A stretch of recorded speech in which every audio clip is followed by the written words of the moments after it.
एक दफा एक गधा एक गहरे कुएं में जा गिरा और जोर जोर से हैंकने लगा। गधे का मालिक किसान था जो कुएं के किनारे पे खड़ा उसे बचाने की तरकीबें सोच रहा था।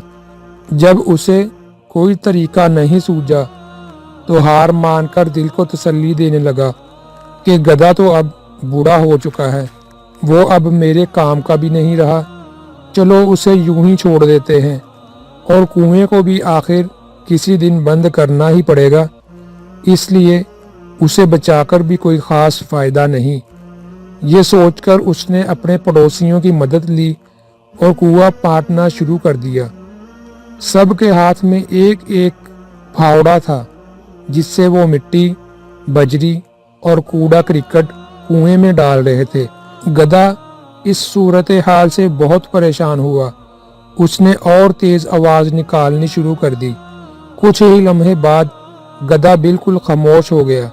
जब किसान ने कुएं में झांका तो ये देखकर हैरान रह गया कि जब जब गधे के ऊपर मिट्टी और कचरा फेंका जाता है तब तब वो उसे झटक कर अपने जिस्म से नीचे गिरा देता है और फिर गिरी हुई मिट्टी पर खड़ा हो जाता है। ये सिलसिला काफ़ी देर तक चलता रहा। किसान अपने पड़ोसियों के साथ मिलकर मिट्टी और कचरा फेंकता रहा और गधा उसे अपने बदन से हटा हटा कर ऊपर आता गया और देखते ही देखते कुएं के मंडेर तक पहुंच गया और बाहर निकलकर खड़ा हो गया। ये मंजिल देखकर किसान और उसके पड़ोसी सकते में पड़ गए। उनकी हैरानी काबिल दीद थी।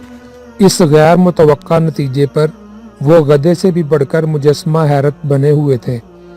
जिंदगी में हमारे साथ भी ऐसे वाक़यात रोनुमा हो सकते हैं कि हमारे ऊपर कचरा उछाला जाए, हमारी किरदार कशी की जाए, लेकिन गंदगी के इस गड्ढे से बचने का तरीका ये नहीं कि हम इन गलाजतों की तह में दफन होकर रह जाएं, बल्कि हमें भी इन बेकार की चीज़ों को शाना उछक कर नीचे गिराते हुए ऊपर की तरफ और आगे की सीमत बढ़ते रहना चाहिए।